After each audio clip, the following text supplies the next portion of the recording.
ओम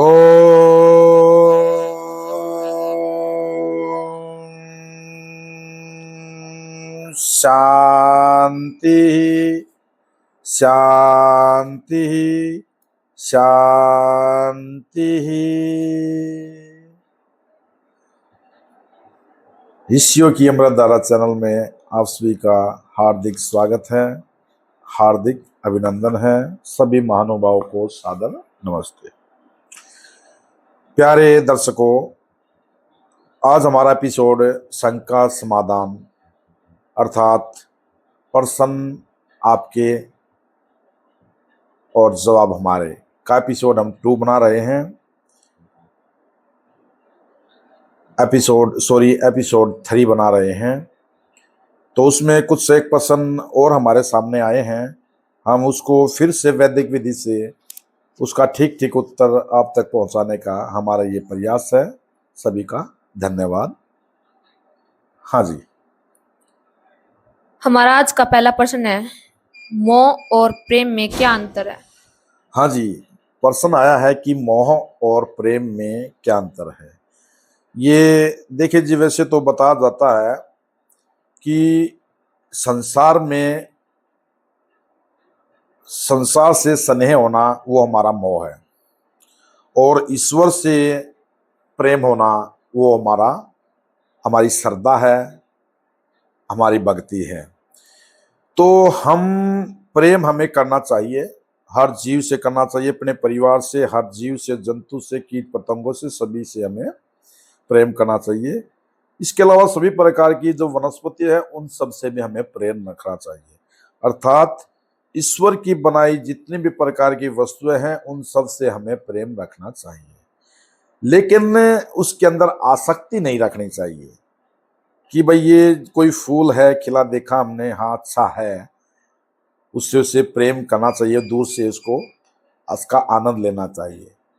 लेकिन उस फूल को तोड़कर हम अपने पास रखें तो उसमें आसक्ति होगी, और ऐसी आसक्ति करने से उसमें मोह हो जाता है। ऐसा हमें नहीं करना चाहिए।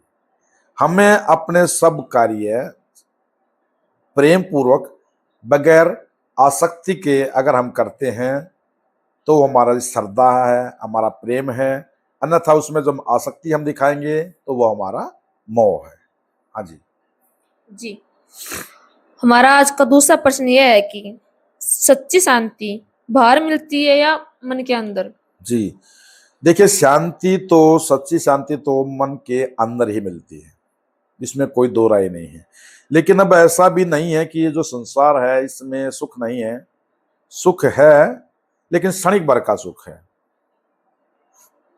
ये कहें कि ये संसार कंकर मिली रोटी की तरह है। रोटी खाएंगे आनंद आएगा, लेकिन बीच बीच में फिर वो कंकर मुंह के अंदर आ जाएगा तो फिर स्वाद भी खराब हो जाता है, अर्थात फिर दुख भी आ जाते हैं। तो वैसा नहीं है, संसार के अंदर सुख है लेकिन फिर उसमें दुख भी आ जाते हैं। सच्चा जो सुख है, जो निरंतर है, लगातार जो रहता है, वो सुख तो हमारे ध्यान के अंदर, समाधि के अंदर, हमारे मन के अंदर ही है। उसमें दुख लेस मात्र नहीं है, उसमें केवल सुख ही सुख है। जो दुख का अनुभव हमें होता है वो बाहरी संसार से ही होता है। हमारे मन के अंदर उस ईश्वर के सानिध्य से, हम मन और बुद्धि से जो अनुभव करते हैं वो सुख ही सच्चा और सनातनी सुख है। जी जी, हमारा आज का दूसरा प्रश्न यह है, क्या कर्मों से भाग्य बदला जा सकता है? हाँ, ये बिल्कुल सही है। आपने किसी ने प्रश्न पूछा, बिल्कुल सही पूछा कि कर्म से क्या भाग्य बदला जा सकता है। बिल्कुल बदला जा सकता है। पहले कर्म को जानिए कि कर्म क्या है। जितने भी प्रकार के हम कार्य करते हैं वो सब ही कर्म है। या तो हम कोई चीज देखेंगे या नहीं देखेंगे, या तो हम कुछ बोलेंगे या नहीं बोलेंगे, या कुछ सुनेंगे या नहीं सुनेंगे, या शरीर के द्वारा कुछ काम करेंगे या नहीं करेंगे, दोनों ही सूरतों में वो हमारे द्वारा किया गया कर्म है। और जब हम कर्म ये करते रहते हैं, कर्म करते करते उसका जो परिणाम निकलता है वो परिणाम ही हमारा भाग्य है। और वो भाग्य जैसे हमारा कोई निश्चित नहीं होता है, कोई निश्चित भाग्य हमारा नहीं होता है, हमारे कर्म के आधार पर वो बदलता रहता है। हम जितने भी प्रकार के पुण्यात्मक कर्म करते हैं, जितने भी प्रकार के और पापात्मक जो कर्म हम करते हैं, उनके हिसाब से उसमें उतार चढ़ाव भाग्य में होता रहता है। ये बिल्कुल सत्य है जी। जी।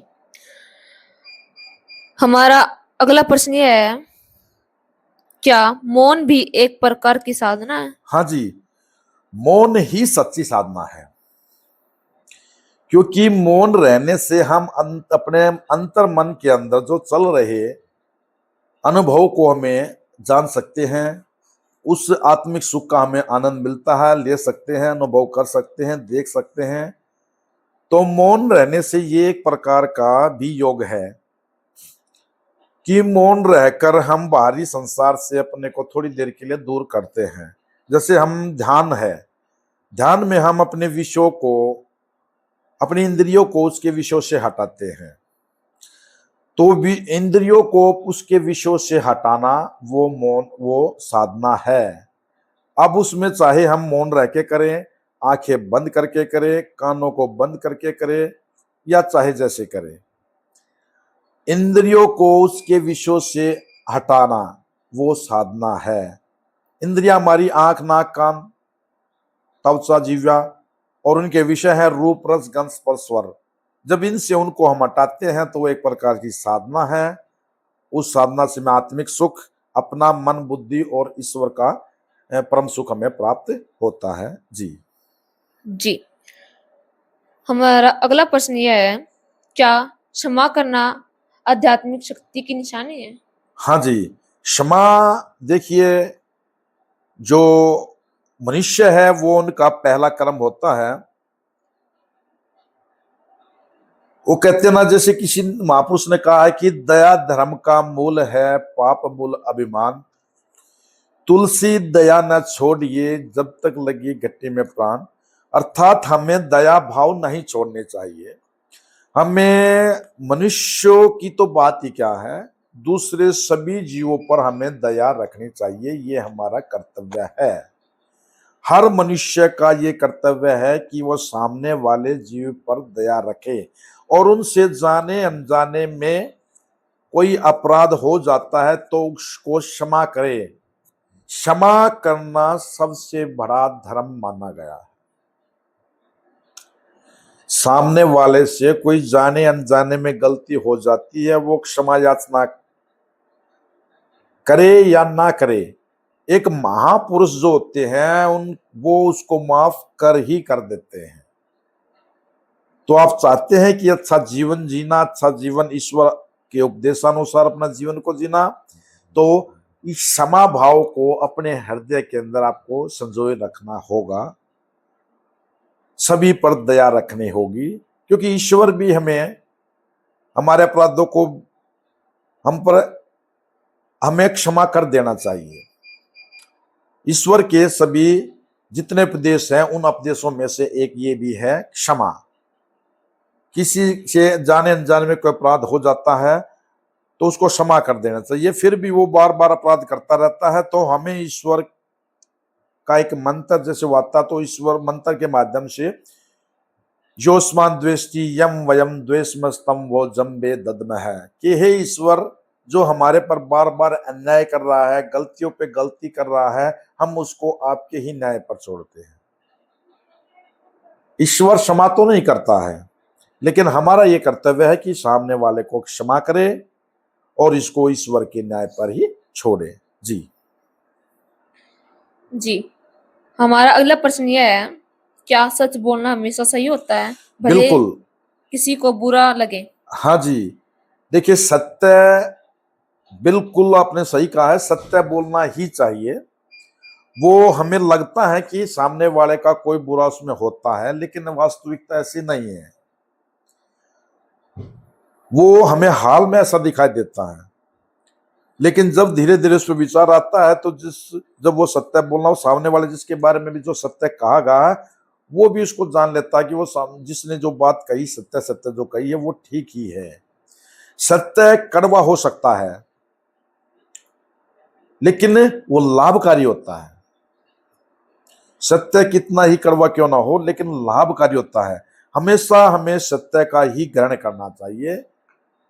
परिस्थितियां चाहे जो हों, चाहे किसी भी प्रकार की परिस्थितियां हो, चाहे हमें उससे कितना दुख दर्द क्यों ना मिल जाए, ये एक प्रकार का तप है, सत्य बोलना। तो हमने अपने जीवन में सत्य का दान करना चाहिए। जी। जी। हमारा अगला प्रश्न यह है, मन शांत करना कठिन क्यों है? मन शांत करना कठिन इसलिए हो जाता है क्योंकि हम मन को अपनी जो इंद्रिय के विषय हैं, रूप रस गंध स्पर्श स्वर, उन्हीं के पीछे लगाते रहते हैं। तो जैसे ही इंद्रिया उस विषयों के संपर्क में आती हैं तो तरह तरह के मन विचार उठाता रहता है, उन्हें की उधेड़ बुन में उलझा रहता है। यहाँ का विचार वहां गया, वहां का विचार जहां गया। हम कुछ देर शांति से नहीं बैठते हैं, ये विचार नहीं करते हैं कि जो किया गया कार्य है उसमें कितना सही है, कितना गलत है। अपना आत्मनिरीक्षण हम नहीं करते हैं।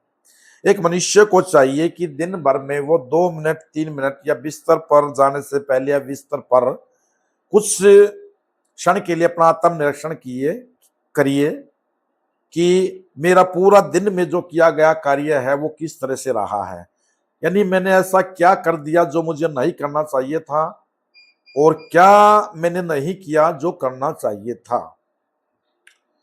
तो इस तरह से जब हम ये निरीक्षण करते रहेंगे, अपना ऑब्जर्वेशन करते रहेंगे, तो हमारा मन धीरे धीरे शांत होता चला जाएगा, और जो बुद्धि के विषय हैं उसमें जो आसक्ति भी हमारी, सॉरी, जो इंद्रियों के जो विषय हैं उनमें जो हमारी आसक्ति भी हमारी कम रहेगी।